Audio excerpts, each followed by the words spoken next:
Hello students, আশা করি তোমরা ভালো আছো। আমিও ভালো আছি। আমি তোমাদের ডালিয়া ম্যাম চলে এলাম তোমাদের CU second semester major Bengali আরো একটা নতুন টপিক নিয়ে। দেখো, টপিক একই রয়েছে। আমি তোমাদের আগের দিন বচন পড়িয়েছিলাম, তো ওখান থেকে আমি এক বচন আলোচনা করেছিলাম এবং এক বচন চেনার উপায় বলেছিলাম। তো আজকে আমি তোমাদের বহু বচন চেনার উপায়টা বলবো। তো বহু বচন চেনার অনেকগুলো আছে নিয়ম, তো আজকে আমি শুধুমাত্র তোমাদের সামনে দুটো নিয়ম নিয়ে এসেছি। বাকিগুলো আমি পরের ক্লাসে আলোচনা করব। ক্লাস শুরু করার আগে তোমাদের একটা ইনফরমেশন দিয়ে রাখি, সেটা হচ্ছে আমাদের জ্ঞানজ্যোতি কোচিং সেন্টারের তরফ থেকে তোমাদের জন্য দেওয়া হচ্ছে উন্নত মানের নোটস।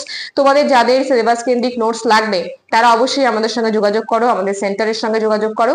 আমাদের যোগাযোগ নাম্বার 6295916282, আইটি নাম্বার 7076398606। তাহলে চলো বেশি কথা না বাড়িয়ে আজকের ক্লাস শুরু করা যাক। আমি তোমাদের আগের দিনই বলেছিলাম যে বহুবচন কাকে বলে এবং বহুবচনের কয়েকটা উদাহরণ। তো যদি আমার আগের ক্লাসগুলো তোমরা না দেখে থাকো, অবশ্যই আগের ক্লাসগুলো দেখো। প্রত্যেকটা ক্লাস তোমাদের পরপর দেওয়া হচ্ছে। বহুবচন চেনার উপায়, প্রথমে যে উপায়টা আমি বলেছি দেখো, সেটা হচ্ছে শব্দের শেষে রা, এরা, গুলো, গুলি, দের বিভক্তি যোগ করে আমরা বহুবচন ব্যবহার করতে পারি। যেরকম দেখো, যে ছেলেরা বল খেলছে, এখানে ছেলেরা বলতে কিন্তু অনেক জনের কথা বলা হচ্ছে। তো রা, এই যে বিভক্তিটা দেখতে পাচ্ছ তোমরা, এখানে কিন্তু আমরা এই যে রা ব্যবহার করেছি শব্দের শেষে, যে কারণে এটা আমার বহুবচন হয়ে গেছে। তো এটা আমার বহুবচন, ঠিক আছে।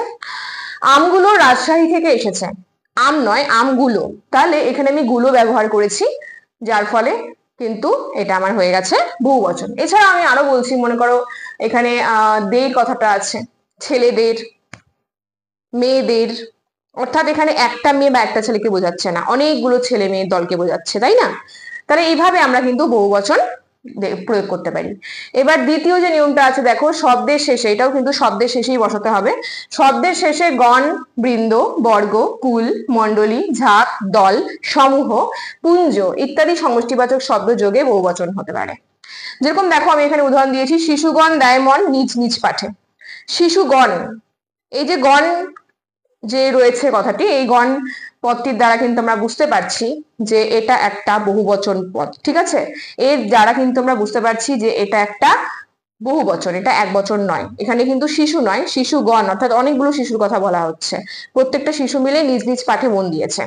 আরেকটা বলছি বৃন্দ দিয়ে, ভক্তবৃন্দ কবিকে শুভেচ্ছা জানালেন। ভক্তবৃন্দ মানে অনেকজন ভক্ত, একজন নয়, অনেকজন।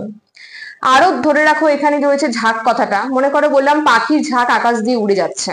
তো এই যে ঝাঁক বা দল বলতে পারো তোমরা, পাখির দল বা গরুর পাল কথাটা বলতে পারো।